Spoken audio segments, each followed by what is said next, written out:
በሰማይ ለእግዚአብሔር ክብር ይሁን፣ በምድርም ለሰው ልጆች በፈቃዱ ሆነ።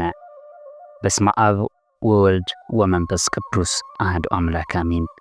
የልዑል እግዚአብሔር ቤተሰቦች፣ የእናታችን የቅድስት ድንግል ማርያም የአስራት የበረከት ልጆች፣ እንደዚሁም የሰማያዊ መንገድ ሚዲያ ተከታታዮቻችን እንደምን አላችሁ?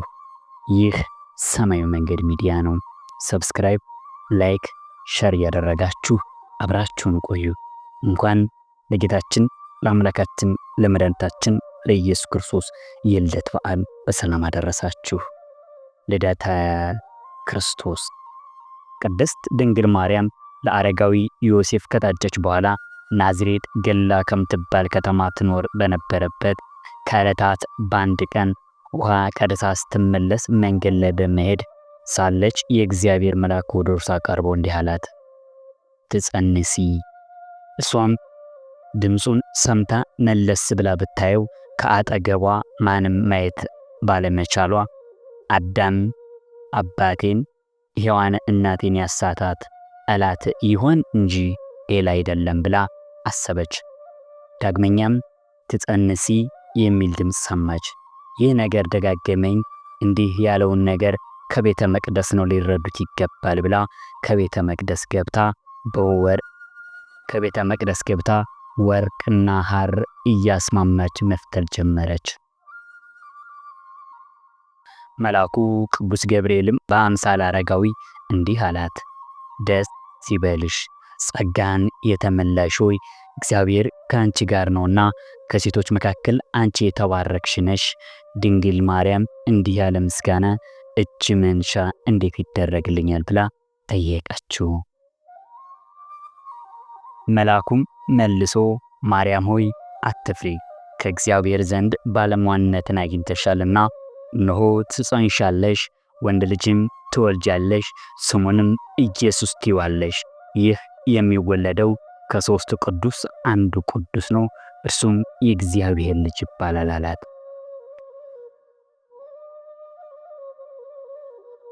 እርሱም ይህ ነገር እንደምን ይሆንልኛል? ወንድ ሳላውቅ አለችው። መልአኩ ቅዱስ ገብርኤልም መንፈስ ቅዱስ ይጠብቅሻል፣ የልዑል ኃይልም ያደርብሻል አላት። እርሷም የመልአኩን ቃል ተቀብላ እንደ ቃል ይደረግልኝ አለችው።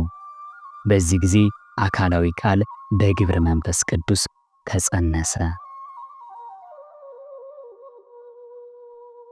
ከዚህም በኋላ ንጉሥ አውግስጦስ ቄሳር ሕዝቡን ቀረጽ ለማስከፈል እንዲያመቸው በእስራኤል ሀገር ውስጥ ይኖሩ የነበሩ ሰዎችን ለማወቅ ቁጥር እንዲያደርግ አዘዘ። ሕዝቡንም ለመቁጠር ወደ ትውልድ ስፍራው መጓዝ ጀመረ። እመቤታችን ድንግል ማርያምም የንጉሡ ዳዊት ዘር ሐረግ ስለነበራት ግዛቱ ወደ ነበረው ቤተልሔም ከአረጋዊ ዮሴፍ ጋር ሄደች። በዚያም ሳሉ እመቤታችን መውለጃዋ ቀን ደረሰ። ሆኖም ግን ከተማዋ ትንሽ ስለነበረችና ለመመዝገብ የመጣው ሰው ብዙ ስለነበረ ማረፊያ ቦታ ሊያገኙ አልቻሉም። አረጋዊ ዮሴፍም ከብዙ ድካም በኋላ ከብቶቹን የሚያርፉበት በረት አግኝተው እመቤታችን በዚያ አስቀመጣት። በከብቶች በረት ውስጥ ሳሉ እመቤታችን የመውለጃዋ ጊዜ በመድረሱ ጌታችን ኢየሱስ ክርስቶስ ወለደችው።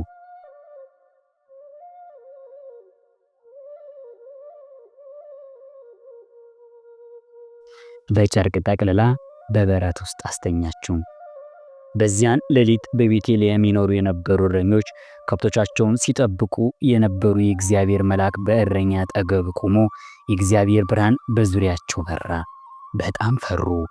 መልአኩም እንዲህ አላቸው፣ እነሆ ለእናንተና ለሕዝብ ሁሉ ደስታ የሚሆን ታላቅ የምሥራች ነግራችኋለሁና አትፍሩ። እነሆ ዛሬ በዳዊት ከተማ መድኃኒት ተወልዶላችኋል፣ ይኸውም ጌታና እግዚአብሔር የሆነ መድኃኒታችን ኢየሱስ ክርስቶስ ነው። እናንተም ባገኛችሁት ጊዜ ምልክቱ እንዲህ ነው፣ ሕፃን በጨርቅ ተጠቅልሎ በበረት ውስጥ ተኝቶ ታገኙታላችሁ። ድንገትም በዚያ መልአክ ጋር ብዙ የሰማይ መላእክት እግዚአብሔርን እያመሰገኑ መጡ። እረኞቹም እርስ በርሳቸው እስከ ቤተልሔም እንሂድ፣ እግዚአብሔርም የገለጠልንን ይህን ነገር እንወቅ ተባባሉ። ፈጥነውም ሄዱ። ድንግል ማርያምና ዮሴፍ በከብቶች በረት አገኟቸው። ሕፃኑን ባዩት ጊዜ የነገሯቸውን እውን መሆንን ስላዩ በጣም ተደነቁ። እረኞቹም እንደነገሯቸው ባዩትና በሰሙት ሁሉ እግዚአብሔርን እያመሰገኑ በሰማይ ለእግዚአብሔር ክብር ይሁን፣ በምድርም ለሰው ልጆች በጎ ፈቃድ ሆነ ብለው እያመሰገኑና እያከበሩ ወደ መጡበት ተመለሱ። ሰብአ ሰገልም የእግዚአብሔር ልጅ የተወለደበት ዋሻ የሚያመላክት ኮከብ እየመራቸው ከምስራቅ ወደ እነርሱ መጡ። ስለ አምላክ መወለድ አስቀድሞ ያውቁ ነበርና፣ ስለሆነውም ኮከቡን ተከትለው ልጁን ይፈልጉ ነበር። የይሁዳ ንጉሥ ሄሮድስ ሕፃኑን ስለሚሹት ጠቢቡ ሰዎችን ሲሰማ ቀደም ብሎ ወደ ቤተ መቅደስ ጋበዛቸው። እንደ እነርሱም ጌታችን ኢየሱስን ለማምለክ እንደሚፈልግ በመግለጽ ልጁን ሲያገኙት ወደ እርሱ ይዘውት እንደሚመጡ ጥበበኞችን ጠየቃቸው።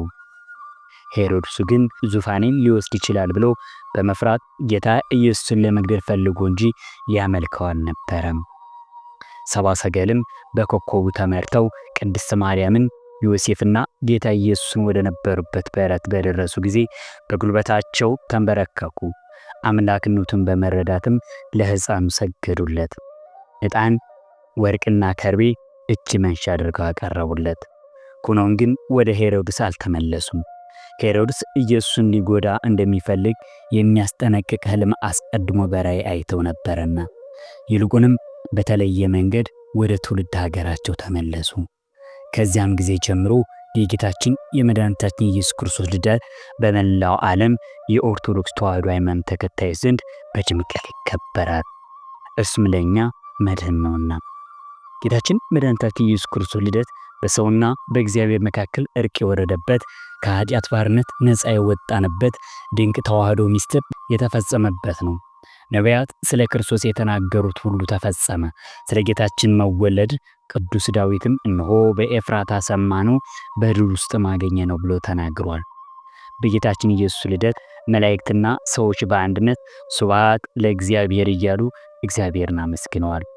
በኃጢአታችን ሳቢያ አጥተነው የነበረውን አንድነት የመላእክትና የሰው ልጅ አንድነት ከብዙ ዘመን በኋላ በጌታችን ልደት እንደገና አገኘ ነው።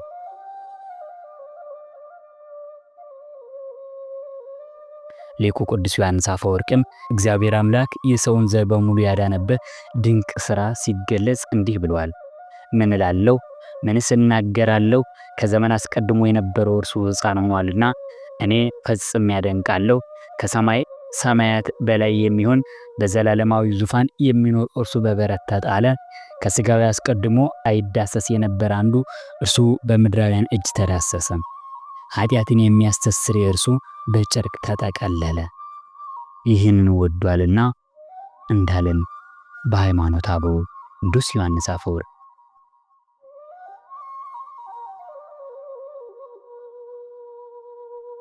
እግዚአብሔር ወልድ ከሚመጣው ከቅድስት ድንግል ማርያም ከሥጋዋ ሥጋ ከነፍሷ ነፍስ ነስቶ ሰው ሆኖ ለእኛ ድነት መንገድ ሆነ። ጌታችን ኢየሱስ ክርስቶስ ለአዳም የገባለትን ቃል ኪዳን ለመፈጸም ከሰማየ ሰማያት ወርዶ ከቅድስት ድንግል ማርያም ተወልዶ ሰው ሆኖ በአጭር ቁመት በጠባብ ደረት ተወስኖ በመስቀል ተሰቅሎ ድነትን ለሰው ልጆች ሰጥቷል።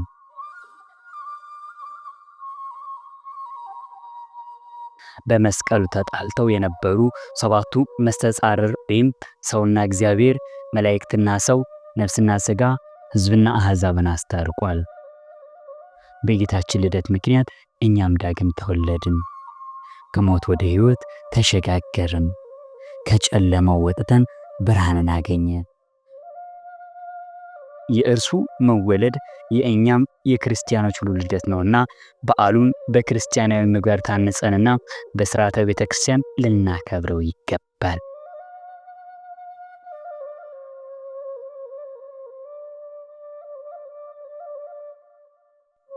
እግዚአብሔር አምላክ በዓሉን የሰላም፣ የፍቅር፣ የአንድነት ያደርግልን።